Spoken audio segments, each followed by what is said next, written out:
Channel को subscribe करें और घंटी वाले बटन को दबाएं। नहीं दरिद्र सम जग दुख माए। इस संसार में दरिद्र होने के समान और कोई दुख नहीं है। वैसे तो हम लोगों के सदगुरु महाराज जी ने कहने की कृपा की है, आवागमन सुख आवागमन सम दुख दूजा, है नहीं जग में कोई। सदगुरु महाराज जी सबसे बड़ा दुख का आवागमन को, जन्मने और मरने।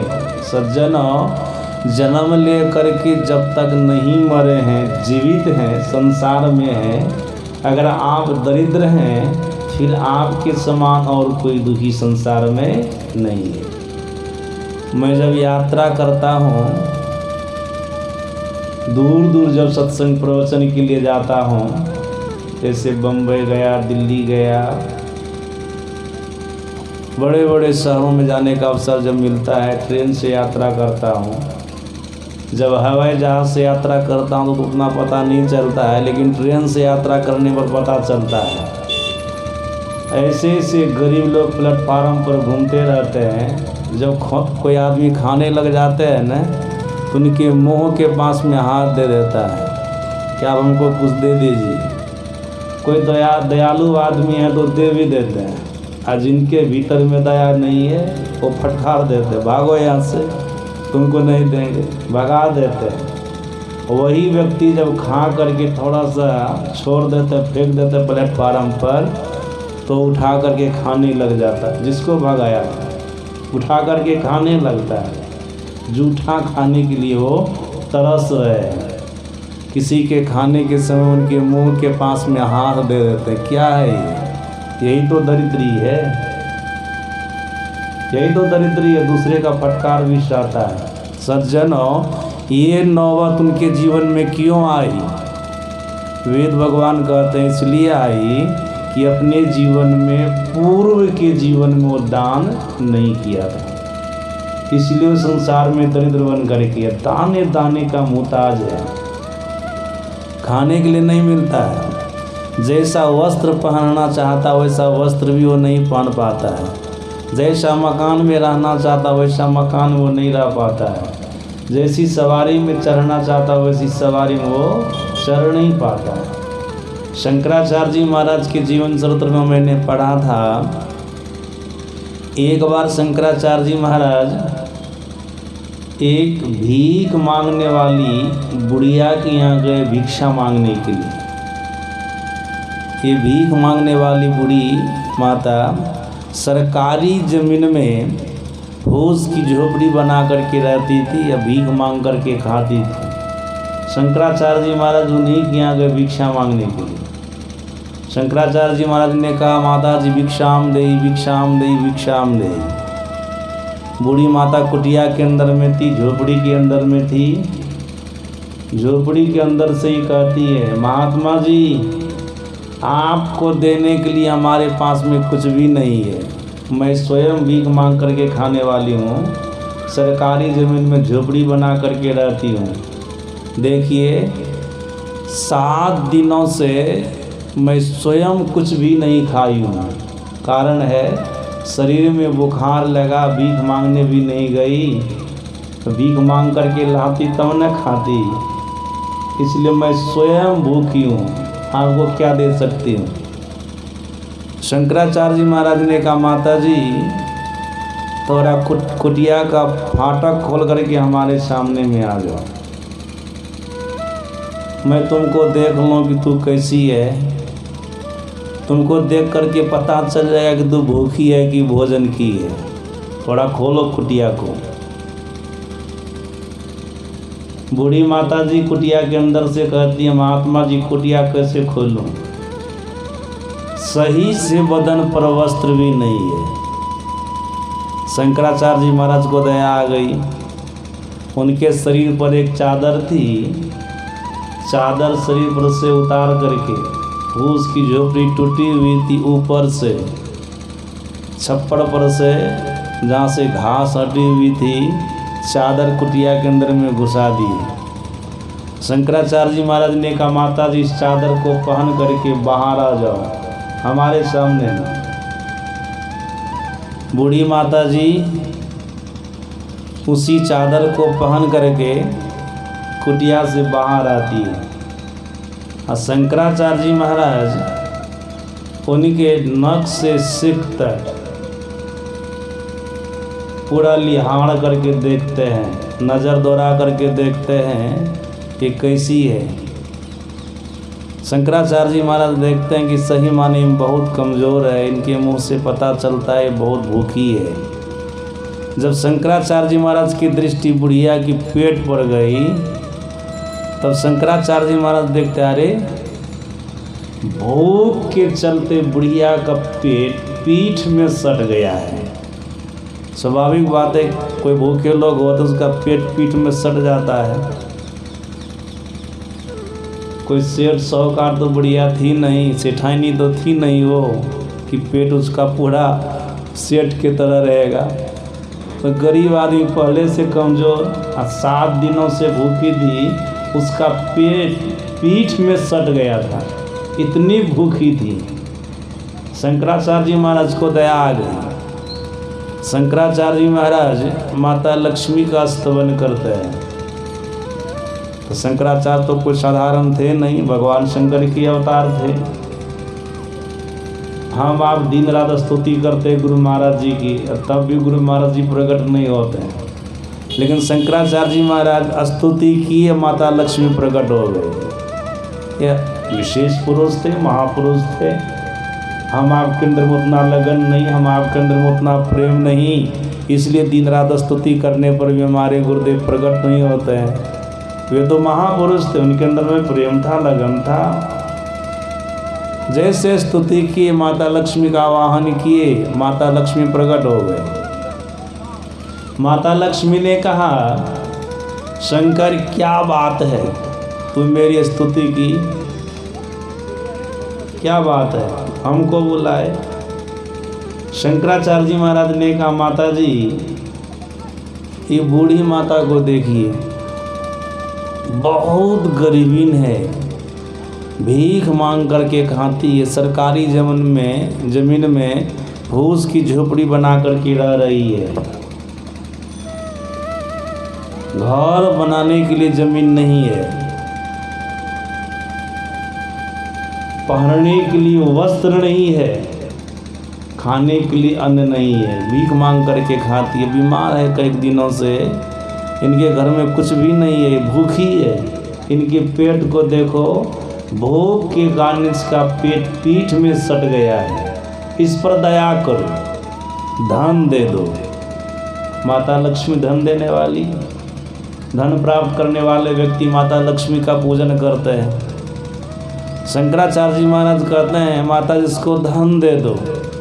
देखिए माता लक्ष्मी क्या कहती है, ख्याल रखिएगा इस बात को। किसी को कंगाल होना हो ना, धर्म के नाम पर दान करना छोड़ दीजिएगा, निश्चित रूप से कंगाल हो जाइएगा। अगर किसी को अपने जीवन में धन प्राप्त करना हो तो वेद भगवान कहते हैं उनको दान करना चाहिए। आज देखिए माता लक्ष्मी क्या कर रही है। माता लक्ष्मी कहती है, शंकर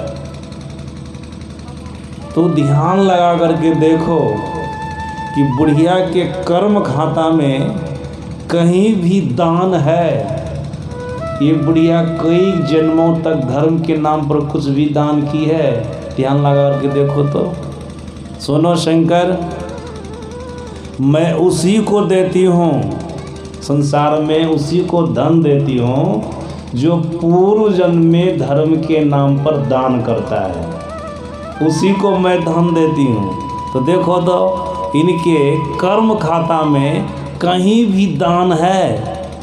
शंकराचार्य जी महाराज ध्यान लगा करके देखे, सही माने में कई जन्मों पीछे से वो दान धर्म के नाम पर नहीं की थी, इसलिए वो कंगालिन बनी थी। जैसे आँख खोलते हैं शंकराचार्य जी महाराज तो माता लक्ष्मी वहाँ से गायब हो गई, कुछ भी नहीं दी। तो सज्जनों, शंकराचार्य जी महाराज के मन में हुआ ये गरीबी बुढ़िया है, इनके द्वार पर मैं आ गया हूँ, इसका भला कर देना चाहिए। वैसे संत तो सभी का कल्याण चाहते हैं, सभी का भला चाहते हैं। दरअसल में वो संत होना चाहिए, लुटेरा नहीं होना चाहिए। संत होना चाहिए। संत तो सभी जीव का कल्याण चाहते, सभी का भला चाहते हैं। शंकराचार्य जी महाराज उस बुढ़िया के कुटिया में प्रवेश कर गए, अपने से चले गए और कुटिया में खोजने लगे कहीं कुछ है खाने पीने का सामान, कोई भी चीज़ बुढ़िया से ले लेंगे, इनसे दान जबरदस्ती करा देंगे। कुटिया में खोजने लगे तो खोजते खोजते एक सूखा आंवला मिला। सूखा आंवला शंकराचार्य जी महाराज के जीवन चरित्र में ऐसा है, सूखा आंवला मिला। शंकराचार्य जी महाराज बूढ़ी माता को कहते हैं, माता जी ये आंवला हमको तो दान कर दो, और घर में तो कुछ नहीं है सही में तो, लेकिन आंवला है ना, ये आंवला हमको दे दो। बूढ़ी माता सोचती है ये महात्मा जी छोड़ेंगे नहीं, कुछ न कुछ ले ये लेंगे।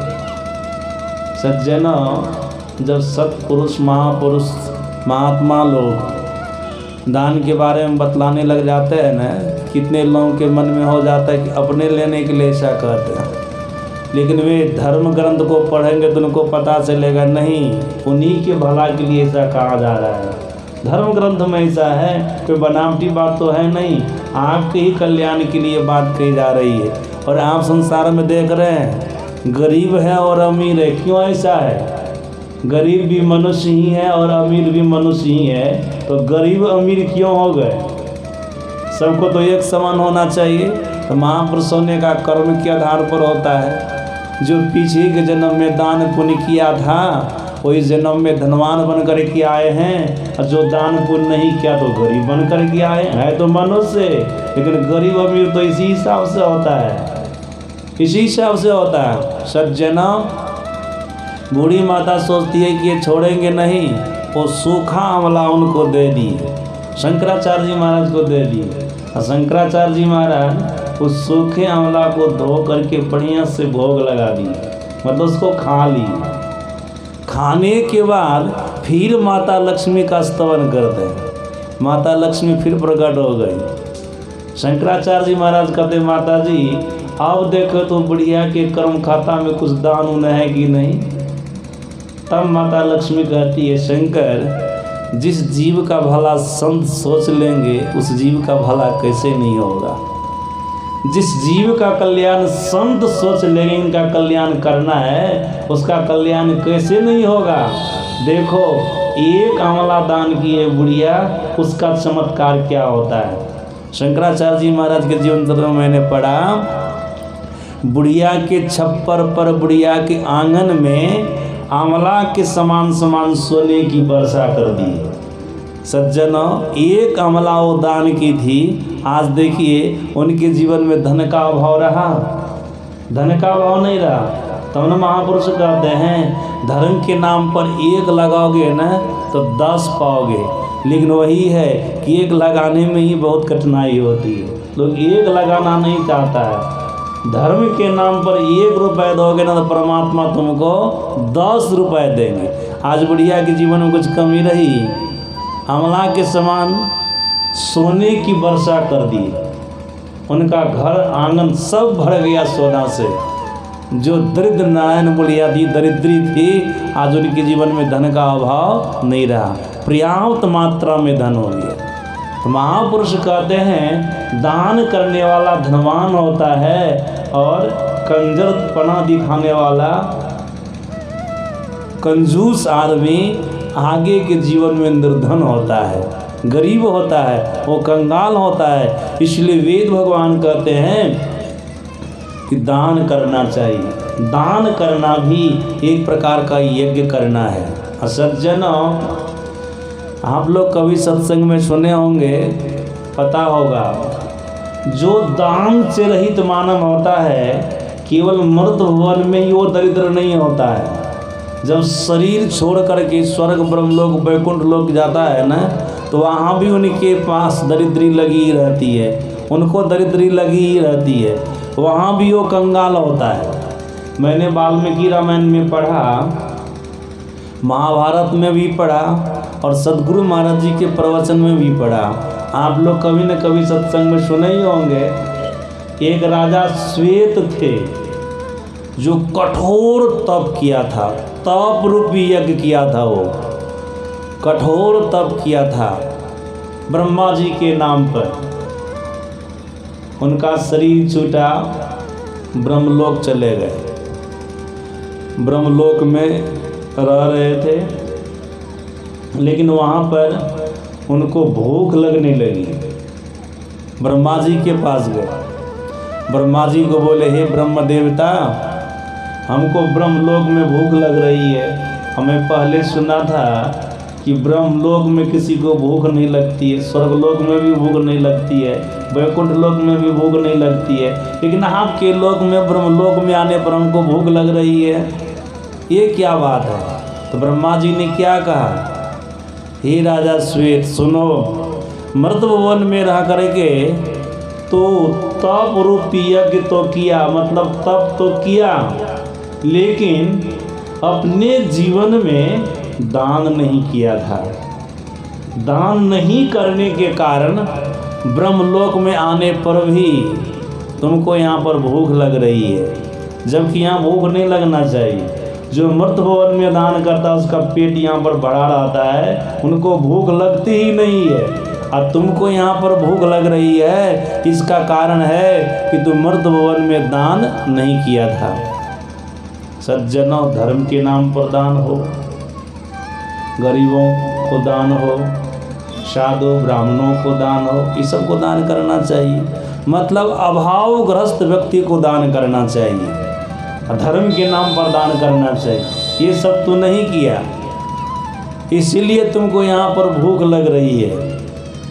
राजा श्वेत ने कहा, हमको तो ऐसा लग रहा है कि नहीं खाएंगे तो हमारी स्थिति खराब हो जाएगी। ब्रह्मा जी ने कहा, यहाँ तो खाने के लिए कुछ मिलेगा ही नहीं, यहाँ तो कुछ भी नहीं मिल सकता। सज्जनों, भले आप लोगों में से कोई भी आदमी कभी ऐसी भूख का अनुभव नहीं किए होंगे। जब महाभारत वहीं पढ़ेंगे तो आपको पता चलेगा, भगवान श्री राम के जो गुरु थे विश्वामित्र मुनि, उनके राज्य में जब अकाल पड़ा था ना, उनको ऐसी भूख लगी थी, ऐसी भूख लगी थी, उनके राज्य में धन नहीं रहा था। उनकी प्रजा तो अन्न के लिए त्राहिमाम कर ही रही थी, ये स्वयं अन्न के लिए त्राहिमाम कर रहे थे। विश्वामित्र ये एक डोम के यहाँ गए थे कि डोम कहीं से कुछ लाएगा, मांग चांग करके, या कुछ भी लाएगा तो उनके यहाँ से हम खाने का कोई सामान प्राप्त कर लेंगे। संजोग से जिस दिन ये गए थे न डोम के यहाँ, उस दिन वो डोम, घर वाले डोम, कई डोम मिलकर के कुत्ता को मारे थे। सभी डोम को अलग अलग मांस हिस्सा में मिला था। किसको मुर्गा मिला था, किसी को पेट वाला मिला था, किसी को पीठ वाला मांस मिला था, लेकिन उस डोम को कुत्ता का टांग मिला था। तो ले आए थे, थके मांदे थे, सोचे बाद में बना के खाएंगे। खटिया के नीचे एक दौरा से ढक करके उनको रख दिए थे। अब विश्वामित्र मुनि ताक में थे कि ये सो जाएगा ना, तब कुत्ता का टांग लेके हम भाग जाएंगे। सही माने में अद्रिंद्रा में जब वो गया डोम, ये क्या किए, कुत्ता का टांग लेकर के भागने लगे विश्वामित्र मुनि। महाभारत के छठा खंड में है, पढ़िएगा आप लोग। जब भागने लगे ना, तब डोम जग गए, जगे तो फिर विश्वामित्र मुनि स्थिर हो गए, रुक गए। तब डोम उनको समझाने लगे, महाराज क्या कर रहे हैं आप, आपको पता है क्या चीज़ है, कुत्ता का टांग है, हम चंडाल डोम खा सकते हैं, आप तो नहीं खा सकते, आप राज ऋषि हैं, आप ऐसा काम क्यों कर रहे हैं, ये कुत्ता का टांग क्यों ले जा रहे हैं, मत ले जाइए इसको, आपका धर्म चौपट हो जाएगा। बहुत समझाए डोम, लेकिन इंद्र विश्वामित्र मुनि समझे नहीं समझे। अंततो गत्वा कुत्ता का टांग लेकर के चल ही गए। सज्जनों, उसका मांस बना करके, मतलब खाने के योग्य बना करके, ऋण करके उनको बढ़िया से खाने योग्य बनाया, सोचा खा लेंगे। जैसे देवता को भोग लगा कर ये खाना चाहता है ना, वैसे स्वर्ग से इंद्र आकर के प्रकट हो गए उनके सामने में और बोले महाराज क्या काम कर रहे हैं आप, कितना घटिया चीज़ आप खा रहे हैं, आपको पता है आप आगे चल करके भगवान श्री राम के गुरु बनेंगे, भगवान के यहाँ पर अवतार होगा, ये क्या घटिया काम कर रहे हैं आप, कुत्ता का मांस खाने के लिए जा रहे हैं, छोड़िए इसको। खाना चाह ही रहे थे कि इंद्र आकर के मना कर दिया, अब बहुत बढ़िया से समझाया और कहा अभी अनावृष्टि थी, यहाँ पर वृष्टि नहीं हो रही थी, जिसके चलते आपके राज्य में अकाल पड़ा था, मैं बारिश कर देता हूँ, बस सब कुछ जमीन उर्वरा हो जाएगी, फसल सब होने लग जाएगी, आपके राज्य में अन्न का अभाव नहीं होगा। तो इंद्र के समझाने पर वो समझ गए, सज्जन नहीं तो विश्वामित्र तो मांस खा ही लेते। सदगुरु महाराज जी के प्रवचन में पढ़िएगा, भंगा वाला एक प्रवचन है, एक माता जी को भूख लगी न, तो उनका बेटा एक छोटा सा था जो गोद में था, दूध पीने वाला बेटा था, इतनी जोर से उनको भूख लगी न, बेटों को नहीं समझी, घोड़ा में बेटा को पका करके, आग में बेटा को पका करके खाने लग गए। आप लोग विश्वास करेंगे इस बार पर, गुरु महाराज भी बोले हैं। तो सज्जन ये सब इसलिए मैं आपको इतना सुना दिया, जब भूख लगती है ना लोगों को, तो देखते नहीं कि क्या भक्ष है क्या अभक्ष है, क्या खाने योग्य है क्या खाने योग्य नहीं है। स्वामी व्यासानंद जी महाराज एक बार बद्रीनारायण की तरफ जा रहे थे, जंगल में भटक गए थे, संध्या हो गई, चलते चलते कहीं गांव घर नहीं मिला, तो जंगल में ही ठहर गए। अब पास में खाने का कोई भी सामान नहीं था, सुबह हो गई, ये लोग 4-5 आदमी थे, जब चलने लगे तो भूख से चला नहीं जाता था। कुछ यात्री उसी जंगल में आए थे, इन लोगों को देखे कि मुँह कान इन लोगों का सूखा हुआ है, भूख से इनका पेट सटका हुआ है, चला इन लोगों को नहीं जा रहा है, तो वही पूछ दिया आप लोग भोजन नहीं किए हैं। स्वामी व्यासानंद जी महाराज ने कहा भोजन हम लोग नहीं किए, हाँ इन लोग करेंगे। वो लोग कहते हमारे पास में 3-4 रोटी है, हम लोग रात में खाए थे और रोटी बच गई, खाइएगा आप लोग। स्वामी व्यासानंद जी महाराज ने कहा देने दीजिए खा लेंगे। कोई जात पात नहीं पूछे, आप मांसाहारी हैं कि शाकाहारी हैं, कुछ भी नहीं पूछे। हम लोग को सुना है, मैं भी जंगल में कई वर्षों तक उनके साथ में रहा, जब उनको कोई आश्रम नहीं था, कुटिया बना करके जंगल में रहते थे, तो मैं भी वहाँ पर आता था, भिक्षा का अन्न खाते थे गीता कुटीर से, तो उस समय मैं भी वहाँ पर था। अभी तो बहुत कुछ बन गए, लोग तो विश्वास भी नहीं करें कि ऐसी भी घटना उनके जीवन में घटी होगी। ऐसी ऐसी घटना घटी न कि लस्सी मांग करके लाते थे, घोर मांग करके लाते थे न, तो नमक जो उसमें देंगे तो नमक खरीदने का पैसा नहीं रहता था, लेकिन अभी उनके पास में कितना धन है, सब गुरु महाराज की कृपा है, सत्संग का प्रभाव, भक्ति का प्रभाव है। तो सज्जना कोई जात पात नहीं पूछे, वही 3-4 रोटी लेकर के सब मिलजुल करके अभी 4-5 आदमी थे, बांट के खा लिए। तो जीवन में परिस्थिति तो आती ही है, ऐसा समय ऐसा मौका तो आता ही है। सज्जन भूख जब लगती है न, तब ऐसा नहीं होता कि क्या खाएं क्या नहीं खाएं, किन के यहाँ से खाएं किन के यहाँ से नहीं खाएं, जो मिलता है उसको लो। जब बेटा को पका करके माँ खा सकती है, आप सोच सकते हैं विश्वामित्र मुनि ऐसे राज ऋषि कुत्ता का मांस खाने को तैयार हो सकते, तो उनकी बातें छोड़िए। तो सज्जन राजा श्वेत को जब भूख सताने लगी खूब, ब्रह्मा जी ने कहा यहाँ पर तो कुछ खाने के लिए नहीं मिलेगा, इसके लिए आपको मर्त्य भवन जाना होगा। मैं आपको विमान देता हूँ, विमान पर बैठ करके मर्त्य भवन जाइए। आपका संजोग ठीक है, जिस शरीर का पंचभौतिक शरीर का आपने परित्याग किया है, उस शरीर को जलाया नहीं गया है, फलाने सरोवर में फेंका गया है। जाइए उस सरोवर में और अपने मृत शरीर का मांस खाइए। सज्जन मुर्दा खाइए। कैसी नौबत आई उनके जीवन में, क्यों आए ऐसी नौबत? दान नहीं किया था इसलिए न। वेद भगवान कहते दान करना भी यज्ञ करना है, याद रखिएगा। धनवान है नहीं कर रहे हैं दान, आगे चल कर के आपको पछताना पड़ेगा। महापुरुष चेताते रहते हैं, सत्संग के माध्यम से लोगों को इस तरह का ज्ञान होता रहता है। भले लोग संभले न संभले, करे न करे, अलग बात है, लेकिन महापुरुष कहने के लिए चुकते नहीं है। सज्जना, ब्रह्मा जी ने कहा लो विमान जाओ मृत भवन, अपने मृत शरीर का मांस भक्षण करो।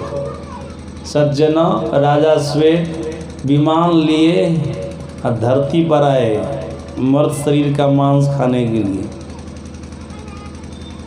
जिस सरोवर में कहा था तुम्हारा शरीर पड़ा हो, उस सरोवर में गए, सरोवर के जल में स्नान किए, उसके बाद मृत शरीर का मांस खाए, खा करके चल दिए। कई दिनों तक इसी तरह से खाता रहा।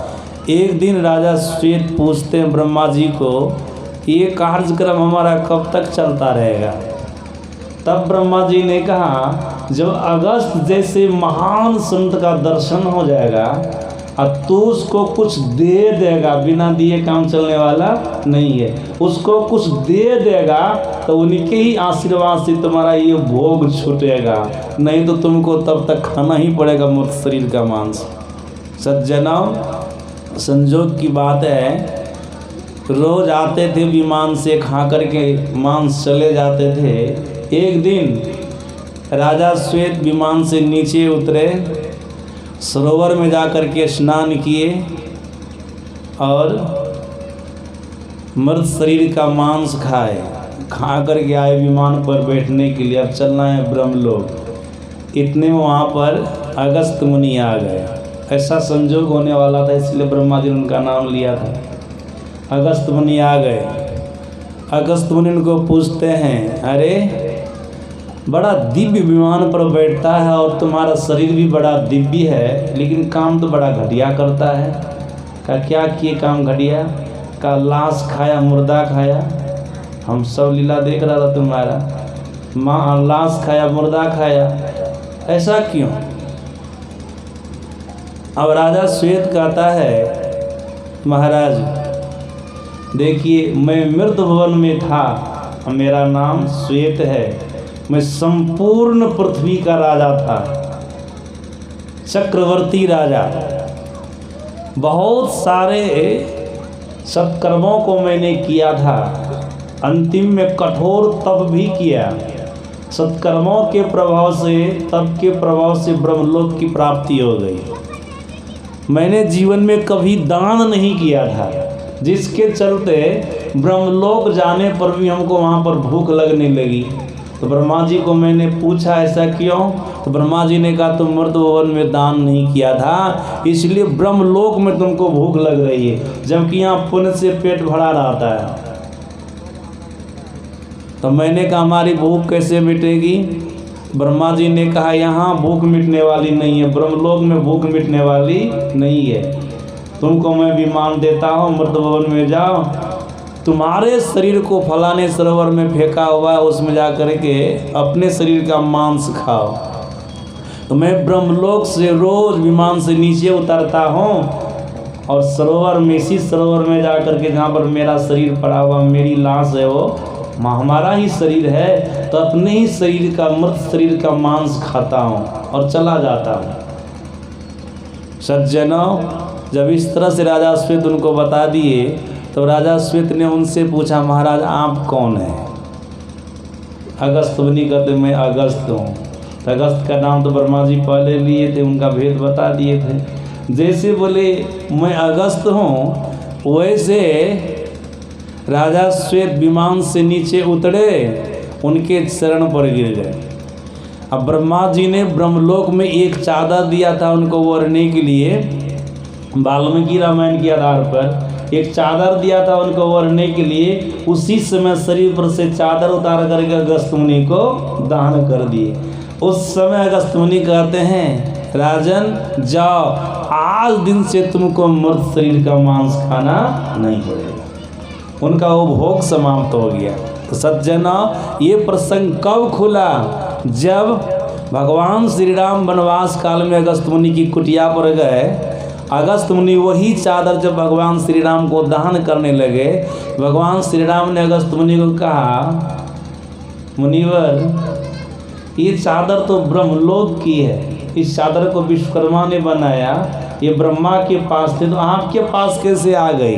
तब भगवान श्री राम ने बताया कैसे कैसे हमको श्वेत से प्राप्त हुआ। श्वेत ने उनको दिया था, कैसे कैसे पूरी कहानी भगवान श्री राम को अगस्त जी बताए हैं। वहाँ का प्रसंग है, वाल्मीकि रामायण का प्रसंग है।